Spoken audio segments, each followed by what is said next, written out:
Welcome to this edition of the Million Dollar Mastermind podcast. This is where we pick the brains of high achievers from all walks of life and get their hard-earned, real-world insights on winning. I'm your host, Larry Weidel. I'm talking with Colin McIntosh, and Sheets and Giggles is his company. It's one of the fastest growing in the country. And he's getting the education of a lifetime by the time he's 32 years old. So congratulations, Colin. And one thing we touched on last time, I got two things I want to ask you. Number one is, what would you say to people that are pretty much paralyzed by fear of starting out, or like if their company goes under or whatever? It's like, you have options. You know what I'm saying? That life, life will not disappear up in a cloud, if that paycheck doesn't come in, and help them see the big picture. Okay. What I always tell people is, if Sheets and Giggles didn't work out, right, I would have known in 6 months, right? I did a crowdfunding campaign 6 months after I founded it. So I set myself up to learn in 6 months whether or not this is going to actually be real. If it wasn't real and it was going to fail, then I would move back to Seattle, which is where I was living before Denver. And I would have gone back to work. I would have applied for a job at Amazon or Microsoft. And I feel, with my education and my background and everything that I had done up to that point in the first 5 years of my career, my worst case scenario was that I would go work for one of those two companies or another, somebody else in Seattle, like a Zillow or an Expedia. Like there are a million, Starbucks, Nordstrom. There were so many options for me back in Seattle, right? And there are a lot of options in Denver too. And I think that when you put it like that to somebody, of like, and it's actually a lesson that I learned from a friend. If you write your worst case scenario down on paper in your head, like, what would you do in your worst case scenario? You'd call your friends or your family, or you'd go get support from somewhere else, something like that. Some people have a support system, some people don't. But if you're lucky enough to have a support system, and you're lucky enough to have an education, and you're lucky enough to have some valuable experience, then the worst thing that can happen is you just go somewhere and have a normal career.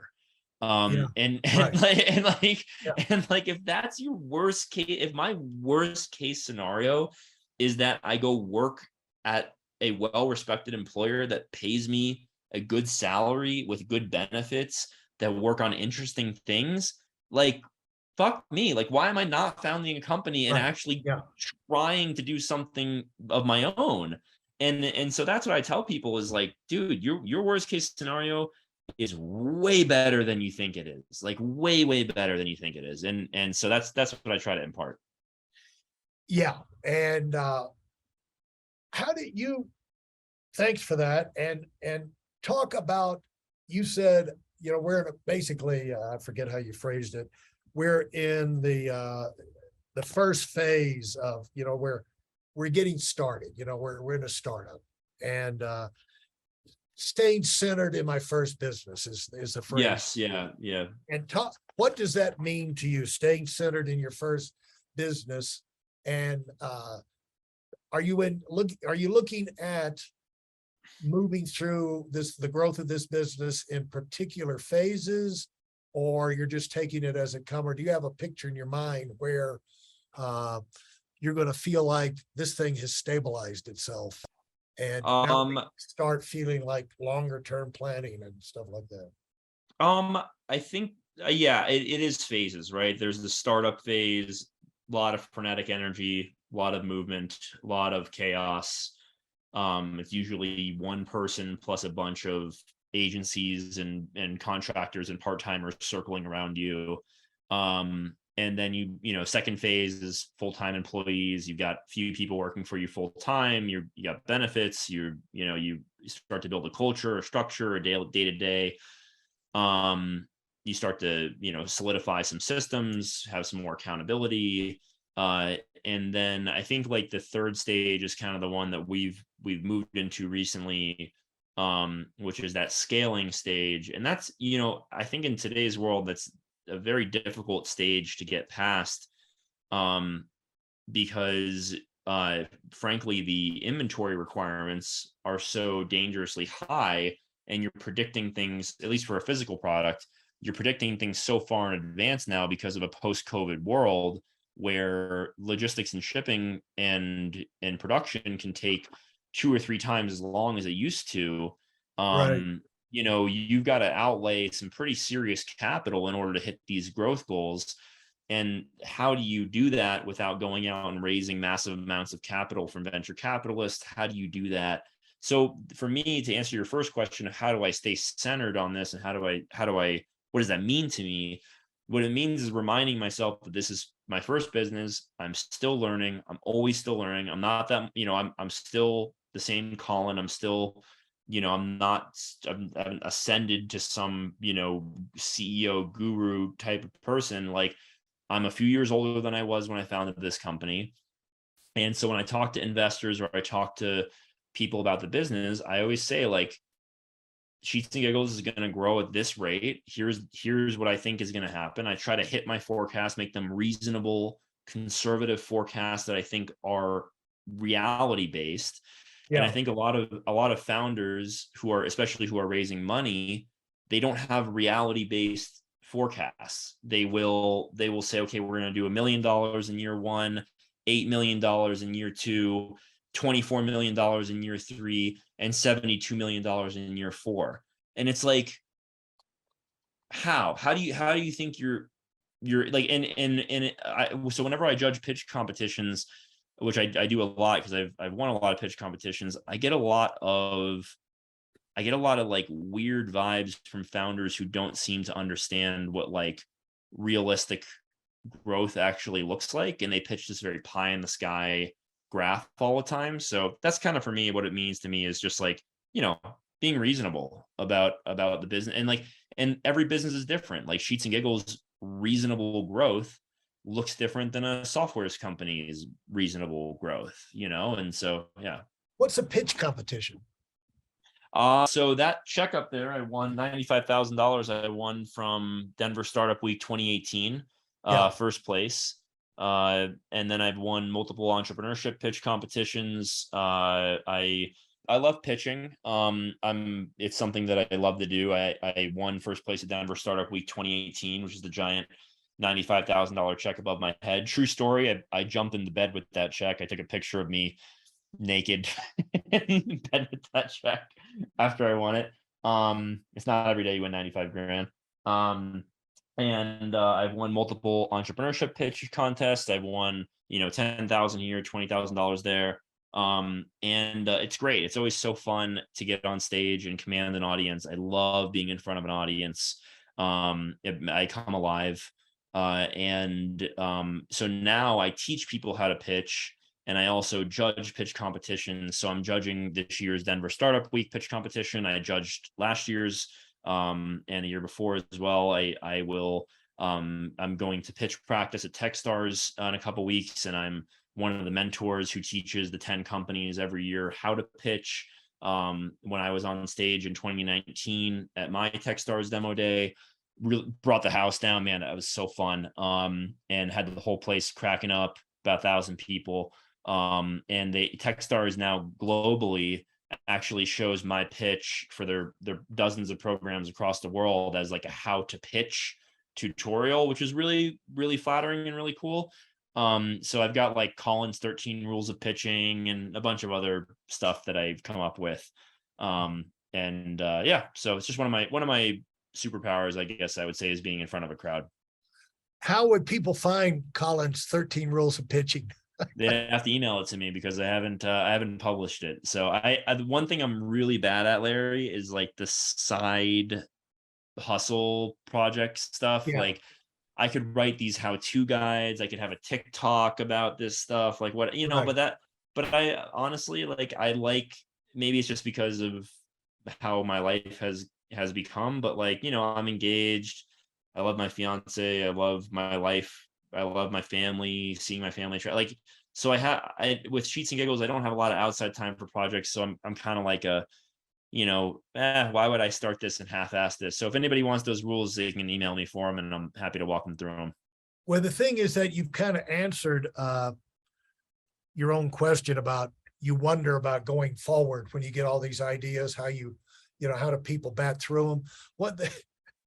What you do, it's, I heard this a long time ago. The value of an executive is the number one value is the ability to say no, because everybody's got an idea and they go to the top of the company. And it's like, we need to do this. We need to, a lot of times we need to buy things, but we need to do this.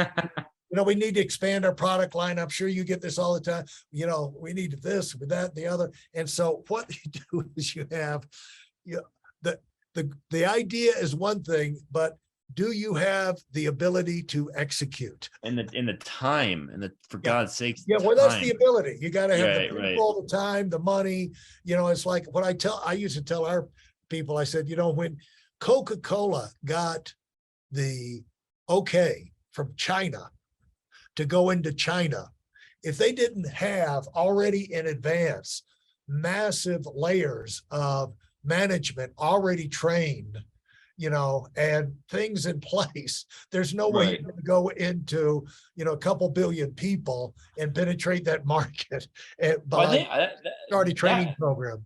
So it's shocking to me how these large organizations can be so well structured, and I know they're not always well run, but like the organizations that humans can build are really, really impressive and incredible. And I get daunted by that because I've got my little company, and this is, it's hard enough. And I think about, Jesus, running a multi-thousand person organization one day, like, it's a lot to do. It's overwhelming, but what it is big companies are lots of little companies, and a few bigger units inside. It's like all large organizations have, lots of small. It's like a big church. A big church is a collection of a lot of small churches. The old people, young people, the young marrieds with kids and young singles, and and so it's always groups, and but keeping up with it again is amazing. I will say I do have time for one thing that I do on the side, which is a lot of fun. I do brands workshops for companies. So I don't do like the pitching rules. I like to give that away for free for startups, because most people that are pitching are startups and they don't have a lot of money. And I'm like, all right, I'm not going to charge you for this. Like, let me teach you how to pitch. The brand identity stuff is something, you can see with Sheets and Giggles. Like, I love branding and brand identity mapping, and like helping people understand their core brand promises and what that means. And so that is something I do on the side here in Denver and Boulder for companies. Is I'll do it virtually too for some folks, but like, God, it is so fun to walk somebody through a brand identity exercise. Yeah, they become like your children. Yeah, exactly. I'm proselytizing the branding that we've done here at Sheets and Giggles. Yeah, exactly. Yeah. Well, hey, thanks so much, Colin. This has been a whole lot of fun, and looking forward to seeing you guys continue to compound and grow. Call me anytime if you feel like I can help you. I'm looking forward to checking in with you down the road and seeing what kind of new adventures you getting yourself into. Any last comment that you want to put on this thing as a wrap up? I'm going to let you have the last word. All I'll say is I really love this interview. I appreciate you having me on. If anybody listening out there, if you think I can be helpful with anything for your business, you can reach me, Colin, Colin, at Sheets, as in bed sheets, Giggles, as in giggles.com. That's our website, sheetsgiggles.com. No and in the URL. And I'm also really easy to find on LinkedIn, Colin McIntosh, Sheets and Giggles. You'll find me. And I'm happy to, help anyone how I can. I love paying it forward, and give first is kind of the mantra here in Colorado. So hopefully this has been helpful to some people out there, and I had a blast. That's what you did today. You paid it forward, and I appreciate you doing it. Thanks so much. Wish you the best. Thanks for listening to the Million Dollar Mastermind. If you felt there were any valuable takeaways from this episode, please take a minute and leave us a 5-star review. Your feedback is important and really helps us get the word out to a wider audience. Remember, we have a valuable webinar that is absolutely free. Register for it right now at weidelonwinning.com. Thanks for listening.